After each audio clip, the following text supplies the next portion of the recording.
Bonjour à tous, bienvenue dans ce débat consacré au risque de réputation, un débat qui est organisé dans le cadre de l'Atlas des risques qui est publié par Trends Tendance en partenariat avec Credendo. On va évoquer donc ce risque de réputation qui pour les entreprises est devenu quelque chose de fondamental et d'important. Pour cela, on accueille Nabil Gijakli qui est député CEO de Credendo. Bonjour. Bonjour Olivier. Et Thierry Bouckaert, qui est conseiller senior chez Acanto et qui, par ailleurs, on va en parler, a créé une formation au sein de la Solvay Business School consacrée justement aux risques de réputation. Et peut-être pour commencer, on est effectivement, Thierry Bouckaert, à une époque où les réseaux sociaux sont d'une importance considérable, la communication part dans tous les sens, etc. Est-ce que le risque de réputation est devenu un risque existentiel pour les entreprises aujourd'hui ? Oui, certainement. Et c'est une évolution qui date depuis longtemps, en fait, mais elle s'est probablement accélérée ces dernières années.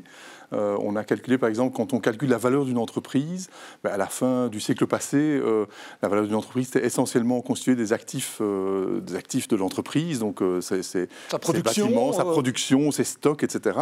Et aujourd'hui, une petite partie était ce qu'on appelle l'immatériel, quelque part, dans lequel on trouve notamment la réputation, la marque, etc. Aujourd'hui, 90% de la valeur d'une entreprise est constituée de l'immatériel, c'est-à-dire la marque, la réputation, les brevets, etc. Donc c'est quelque chose qui est devenu de plus en plus important.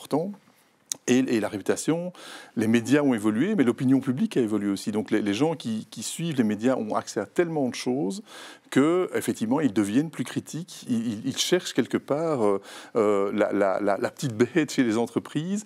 Et aussi, ils ont les moyens, avec les médias sociaux, de relayer des informations beaucoup plus rapidement. Et donc, c'est l'effet papillon, hein, quand un petit problème arrive quelque part, eh bien, n'importe qui dans le monde va éventuellement relayer ce même problème. Et donc, ça devient des situations gigantesques à gérer pour les entreprises. Nabil Gijakli, est-ce que c'est une perception de risque que l'on a ? Est-ce qu'on est à une époque où potentiellement on a des crises permanentes ? Ce n'est pas par hasard que nous avons mis ce thème à l'ordre du jour pour cet Atlas des risques 2025. En fait, une réputation met des années à se construire et se détruit sur un moment, sur un instant. Il y a des exemples concrets. Alors, quand on regarde... Et alors, je suis d'accord, Thierry, il y a une évolution ces dernières années. Pensez aux catastrophes écologiques à Mokho-Cadiz il y a quelques années. Ça a fait des dégâts considérables, mais c'était suite à un accident industriel. Prenons un autre exemple récent, AB InBev et sa campagne aux États-Unis, qui prend comme influenceur un transgenre. Et donc, AB InBev a heurté une partie de sa clientèle en utilisant cette image et a fait des dégâts commerciaux importants. Donc, on est vraiment dans quelque chose, j'allais dire, de soft, parce qu'il s'agit de communication, qui a des conséquences commerciales extrêmement dommageables si ça se passe mal. Et ensuite, l'accélération se situe vraisemblablement sur ces 10, 15, 20 dernières années, notamment avec les réseaux sociaux, notamment avec Internet, notamment aussi avec une demande de plus grande transparence. Et ça, ce n'est pas forcément une mauvaise chose, mais ça veut dire que l'on doit s'équiper et prendre ça. Je suis tout à fait d'accord avec ce que vous disiez, Thierry, comme une composante de la... Oui, parce que Thierry Bouckaert, en fait, à Acanto, vous conseillez des entreprises, mais en fait, c'est plus simplement de la communication pour faire joli. Aujourd'hui, ça va beaucoup plus loin. Je veux dire, avant, on se contentait, entre guillemets, de mettre de la peinture sur les façades. Mais aujourd'hui, on doit regarder la façade, disons, l'état de la façade, on doit regarder les fondations de la maison, on doit tout regarder dans la maison, la toiture, etc. etc. Donc, toutes les dimensions de l'entreprise sont concernées. Et la crise, en fait, elle peut venir de n'importe où. Et une crise, en fait, on a des crises opérationnelles, effectivement, qui existent toujours, évidemment, mais ces crises opérationnelles sont vraiment décuplées, en fait, à cause de la réputation. Si la crise est mal gérée en termes de communication et de réputation, eh bien, ça va être... Et en même temps, il faut l'anticiper. Ça veut dire que même on construit auparavant... Oui. Une réputation positive pour éviter que... Et je dirais même que la gestion d'une crise de réputation est plus compliquée, en tout cas demande d'autres compétences que les crises opérationnelles. Avant une crise opérationnelle, eh bien, on constatait les dégâts quelque part, parfois on s'excusait parce qu'on avait fait une erreur, et puis on remettait les choses en place et on restaurait, éventuellement on avait des indemnités pour les victimes, etc., etc. La crise d'InBev dont vous parliez, Nabil, effectivement, c'est une crise, InBev a fait un choix, ce choix s'avère catastrophique en termes commerciaux, Mais s'ils font le choix inverse, s'ils reviennent sur leur décision, c'est leur propre choix. En fait, c'est leur propre choix. Et en fait, ils vont heurter l'autre partie de la population qui, elle, est plutôt favorable à ce genre de campagne. Et donc, on a là un dilemme qui est très difficile à gérer pour des entreprises, surtout que dans les comités de direction, on a en général des gens qui ont des compétences, mais pas nécessairement l'intelligence émotionnelle que nécessite la gestion d'une telle crise, en fait. Oui. Ce que je voulais dire, c'est que toutes les entreprises, depuis une quinzaine d'années, établissent des plans de continuité. Lorsqu'il y a une catastrophe opérationnelle, comment est-ce que je vais réagir en acceptant que l'entreprise ne fonctionne pas pendant 1, 2, 3 heures, ou pas du tout si vous êtes une entreprise à vocation systémique.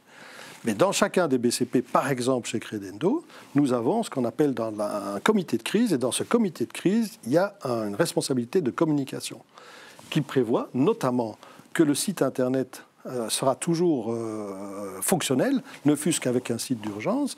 Et on a déjà au départ toute une série de communications préétablies. Mais une crise, c'est jamais ce qu'on attend, c'est toujours autre chose. Mais dans les exercices, on s'y prépare. Et donc c'est devenu pratiquement existentiel lorsque ça s'enclenche. Thierry Boucard, d'ailleurs, justement, est-ce que les entreprises sont de plus en plus consciente de ce risque, est-ce qu'elle l'intègre de plus en plus? C'est votre boulot, donc j'imagine que vous en avez beaucoup, du coup. Oui, on en a beaucoup. On a beaucoup de travail, effectivement. Je pense que la conscience est là, mais peut-être plus dans les grandes entreprises que dans les plus petites.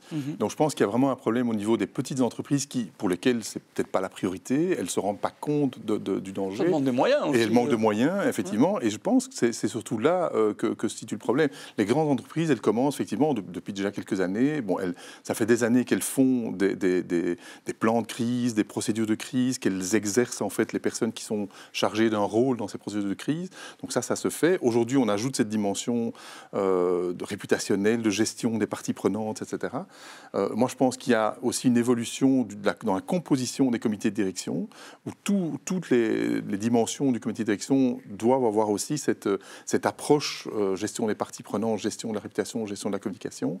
Mais par contre, dans les petites entreprises, c'est parfois plus problématique. Amélie Jacquely, il y a une dimension importante qui intervient aussi, ce qu'on appelle la compliance, c'est-à-dire que quelque part, aujourd'hui, on a un cadre régulatoire et des éléments qui sont imposés aux entreprises qui nécessitent d'être vertueux, de gérer sa réputation en permanence. Est-ce que ça, c'est une dimension fondamentale? Dans les entreprises, la compliance a pris un rôle extraordinaire. Il n'y a plus aucune décision opérationnelle qui se fait sans qu'on tienne compte de la compliance. C'est quoi la compliance? C'est s'assurer que chacune des fonctions de l'entreprise soit conforme à la réglementation. C'est ça. Or, vous savez comme moi, Olivier, que la réglementation ne fait que augmenter. Différentes couches se sont superposées. Si vous prenez la gestion d'entreprise, vous avez toute une série de recommandations de l'OCDE, lutte contre la corruption, loi du travail à l'échelon international, qui se sont établies. Et puis, ces dernières années, s'est rajouté toute une série d'autres dimensions. La dimension ESG est considérable. Oui, avec les critères environnementaux et sociaux qui sont importants. Ont une place primordiale, à tel point qu'on va demander de faire un reporting pour une série de sociétés à partir de 2025. C'est la fameuse directive sur le reporting sur la durabilité. Alors, vous avez des sociétés dans des secteurs réglementés. La banque et l'assurance, par exemple, sont des secteurs extrêmement réglementés sur lesquels s'est ajouté de nouvelles dimensions, comme Dora, pour veiller à ce que tout son système informatique soit résilient. Prenez le RGPD, c'est aussi quelque chose qui s'est établi, qui est positif. Protection des données, donc ouais. Puisqu'il s'agit de protéger les données. Donc, toutes ces choses sont bonnes en soi. Le problème, c'est qu'il y a foison. 2, que c'est parfois tardif. Et 3, ça demande énormément d'investissement en interne. Et donc, vous avez des équipes qui préparent ces différentes matières. J'ajoute quand même que ce sont des coûts administratifs qui ne rapportent pas forcément des bénéfices, des primes supplémentaires ou des commissions supplémentaires. Par contre, s'il y a quelque chose qui se passe mal, en termes de réputation, c'est une catastrophe. Oui, j'allais dire, il y a des risques de backlash éventuels. Si justement, par rapport à ce qui est vertueux, en tout cas prétendument vertueux, on n'est pas conforme, on risque de le payer. Oui, tout à fait. Mais en fait, le problème aussi, c'est que l'évolution, c'est en situation normale, en fait, qu'est-ce qu'on attend d'une entreprise? On attend de la responsabilité, de la compétence, de l'honnêteté, de la gouvernance. Tout ça est mis en place aujourd'hui. En situation de crise, en fait, il faut réagir très, très, très vite. Et ce que le public, les parties prenantes attendent le plus, c'est l'empathie. c'est une entreprise qui montre qu'elle est en empathie avec le monde qui l'entoure. Et ça, c'est parfois très difficile pour une entreprise qui, justement, est bardée de réglementations, de lois, etc. C'est parfois difficile de sortir de ce carcan pour montrer, pour montrer de l'empathie. Et en fait, un problème, souvent, c'est ça, c'est que, moi je dis souvent que le communicant est un peu le communicant et le juriste en entreprise sont un peu des ennemis. On travaille beaucoup avec eux et on les aime bien et on collabore beaucoup avec eux, ça marche bien. Mais c'est vrai qu'on n'a pas toujours le même intérêt. Le communicant, il sait que dans l'heure, il doit sortir un communiqué empathique qui montre que l'entreprise est concernée par ce qui se passe et va agir. Et le juriste, il va dire, attendons un peu, ne prenons pas de risques parce que peut-être qu'on aura des claims dans le futur qui vont nous coûter très cher. Et donc, c'est toujours cette balance qu'il faut faire entre le court terme, qui est très important, parce que si la réputation, comme vous le disiez, en quelques minutes, ça peut être complètement détruit, une réputation, et le long terme, qui est plutôt le temps du juriste, qui va réfléchir à tous les problèmes qui vont être les conséquences de la crise, en fait. Et donc, on a toujours cette balance. Les deux sont importants, mais il faut trouver, évidemment, le bon équilibre. Et ce bon équilibre passe aussi, quand même, par des règles du jeu équivalentes. Je m'explique. Les entreprises qui sont sur le marché à la grande exportation, qu'elles soient petites, moyennes ou grandes, sont quand même dans un environnement compétitif. Et force est de constater quand même qu'en termes de réglementation, nous ne sommes pas tous logés à la même échelle. Le RGPT, c'est une invention européenne. Utile, et elle serait tellement même utile qu'elle se répande ailleurs, ce qui n'est pas le cas. Et donc, vous êtes confronté à des obligations... Oui, si vous allez aux États-Unis, vous n'êtes pas dans le même contexte. Prenez, Olivier, l'exemple de la crise financière, où on a pris toute une série de mesures, BAL 2, BAL 3, BAL 4, visant à renforcer le capital des banques pour éviter ce genre de catastrophe. En Europe, donc c'était mis par la Banque des règlements internationaux, qui est la banque centrale des banques centrales. En Europe, ça devient obligatoire par le biais d'une insertion dans la législation européenne, directive ou autre. Aux États-Unis, on n'a pas appliqué. Résultat, vous vous retrouvez, ou en tout cas de manière beaucoup plus atténuée. Donc on se retrouve avec deux vitesses qui est nuisible lorsque vous êtes en compétition internationale. Et on pourrait parler, Nabil, de la question du régime des sanctions. Par exemple, je prends l'exemple des entreprises qui étaient présentes en Russie, à Moscou, qui faisaient sans doute du business intéressant, se retrouvent du jour au lendemain confrontées à un contexte géopolitique qui leur impose de partir ou d'adapter leur présence, voire dont l'image est entachée par ça. J'imagine que ça participe à ça aussi, non ? Et vous parlez à un représentant d'une société qui avait une filiale en Russie que nous avons fermée. Le problème des sanctions est un problème complexe et il s'ajoute à ces couches de réglementation. Qu'est-ce que c'est des sanctions ? C'est à la fois des armes politiques et une arme économique. Politique, c'est une série d'États qui vont prendre des décisions. Alors si, à l'encontre d'un pays qui aurait fauté, vous prenez des sanctions au niveau de l'ONU, il y a des sanctions au niveau des États-Unis, de l'Union européenne, avec se mettent en place des contre-sanctions. Dans le cas qui nous préoccupe, dans le cas russe, il y a eu des sanctions qui ont été prises au niveau américain, européen. Les Russes ont pris des contre-sanctions. Et ce que je veux dire par là, c'est qu'au niveau des entreprises, c'est très complexe. L'exemple des sanctions américaines ont un caractère supranational, extra-territorial, parce que beaucoup d'entreprises utilisent le dollar, et en particulier les entreprises financières. À partir du moment où vous êtes dans un jeu de sanctions, que vous êtes de bonne foi en train de traiter avec quelqu'un qui est sur une liste de sanctions, mais pas sur celle de votre pays, si vous utilisez du dollar, vous pouvez avoir un contrefait. Alors ces sanctions peuvent être efficaces. Pensez au cas iranien, pensez au Soudan.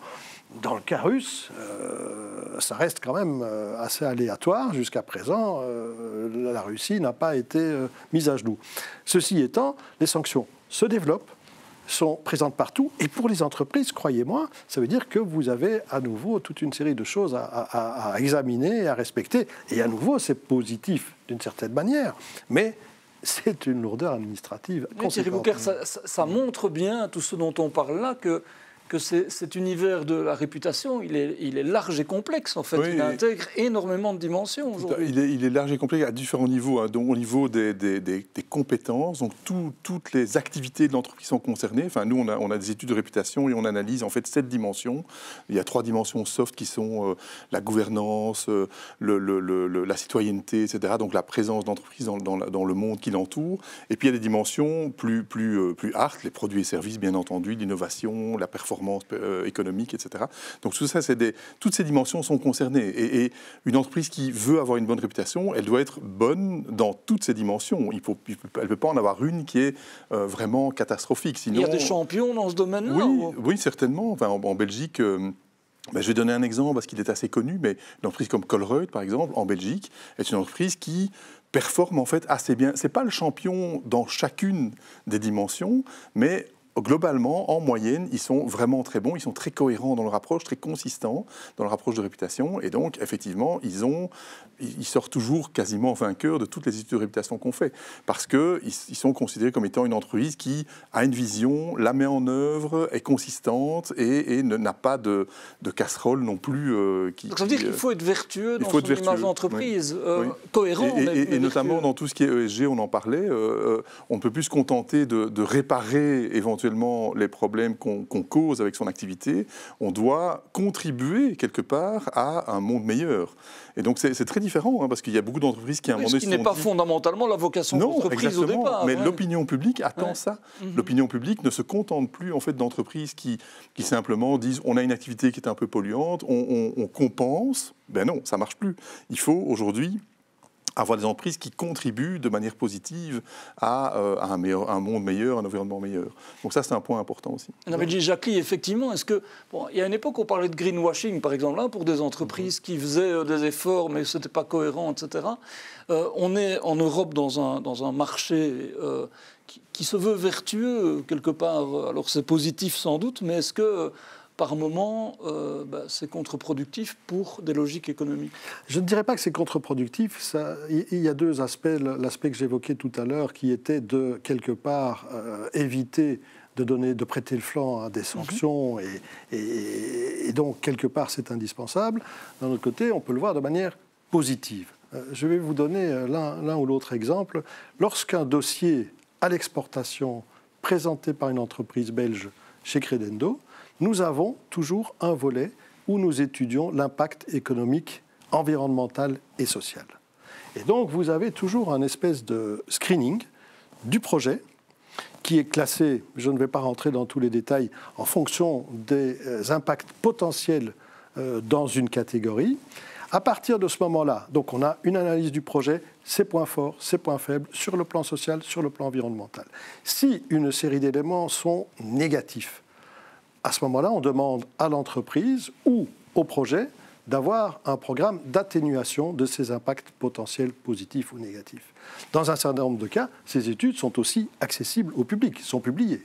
Donc vous avez une transparence importante, une étude pour objectiver les faits qui sont mentionnés, mais pour une entreprise, ça peut être à terme un avantage compétitif. Vous avez une série d'entreprises qui vont dire « je suis capable de faire ce projet de manière vertueuse sur le plan environnemental et social ». Elle pourra à terme, et sans doute de plus en plus, gagner des contrats supplémentaires. Et dans ce cadre, la réputation est évidemment un soft power, mais essentiel.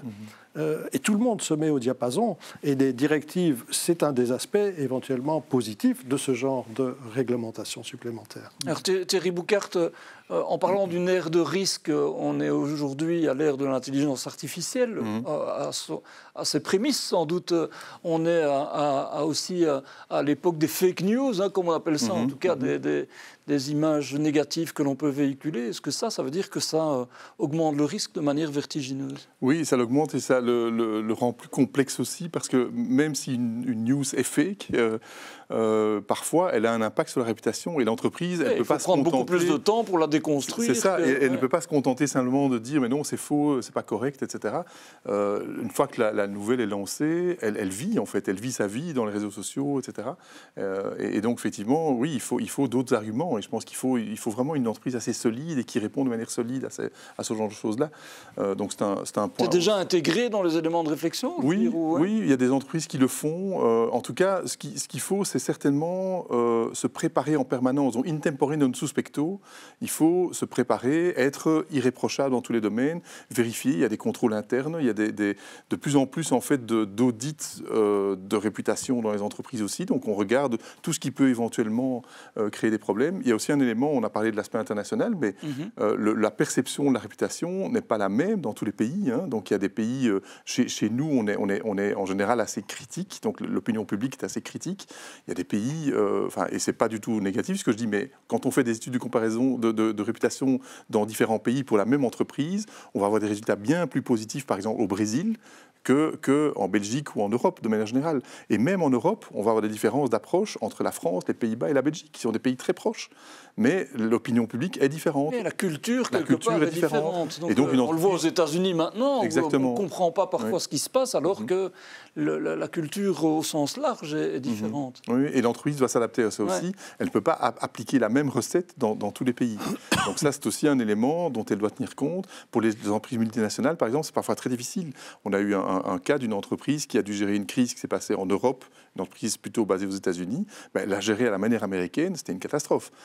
Parce que ça ne correspondait pas aux attentes du marché belge, et elle a donné les mauvaises réponses quelque part à la crise, ce qui n'a fait qu'accentuer évidemment ce problème. Nabil Jacqui, ça c'est un élément important, j'imagine, quand on aide à gérer les risques à l'exportation, etc., de se retrouver avec des marchés très différents. On pourrait dire, je vais me donner un label de crédibilité, de vertu, etc., mais en fait c'est peut-être pas le même partout. C'est pour ça qu'une diplomatie internationale avec des attachés commerciaux dans les pays, dans les différents pays à travers le monde, sont importants, parce que vous avez toujours, que ce soit la WEX, FIT ou à Bruxelles, pour chaque pays, vous avez toute une série de conseils sur la manière d'approcher le marché, non pas uniquement en termes concurrentiels, mais aussi en termes de mentalité, en termes de psychologie. Maintenant, lorsqu'il y a un développement d'une entreprise à l'international, la plupart du temps, vous travaillez avec des locaux.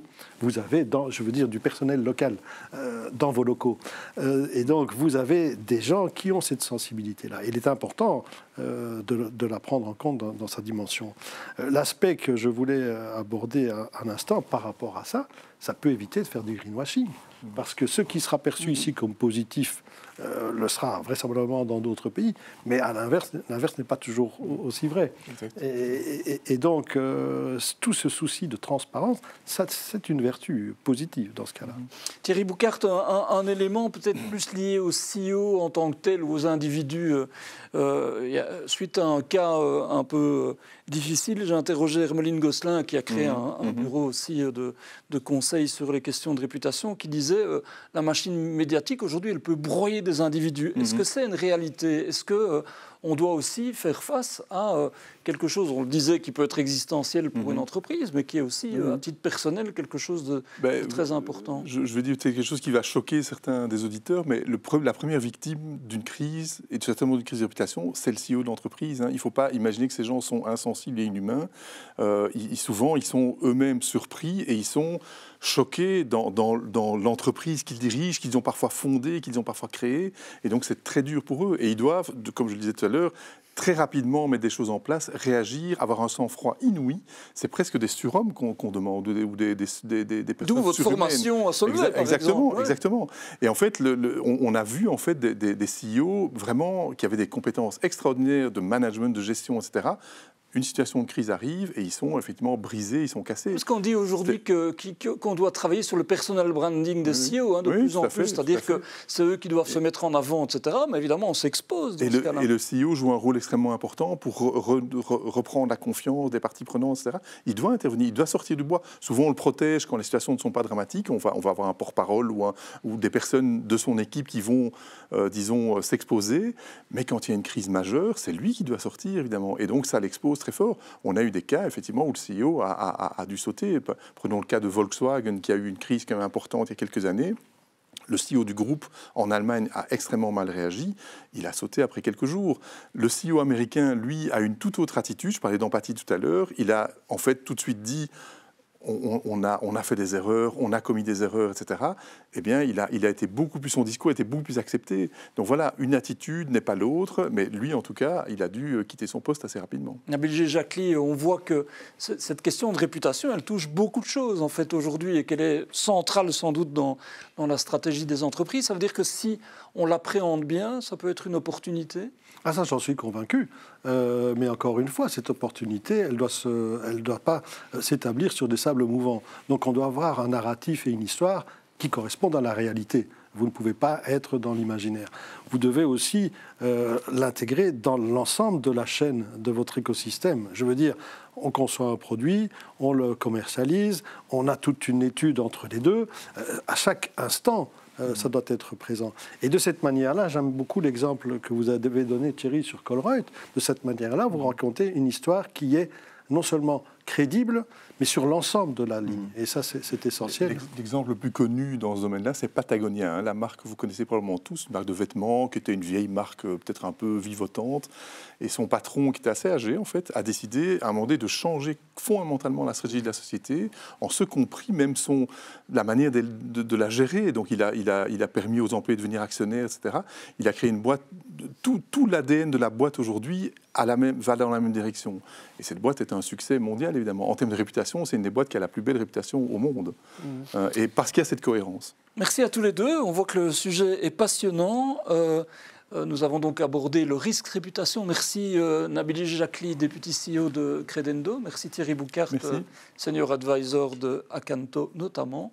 Merci à tous d'avoir suivi ce débat qui s'inscrit donc dans une série de débats que l'on organise avec la publication de l'Atlas des risques, publié avec le soutien de Credendo et publié par Trends Tendance. Nous vous retrouverons la semaine prochaine pour un autre débat, un autre risque dans ce monde en plein foisonnement. Merci à tous.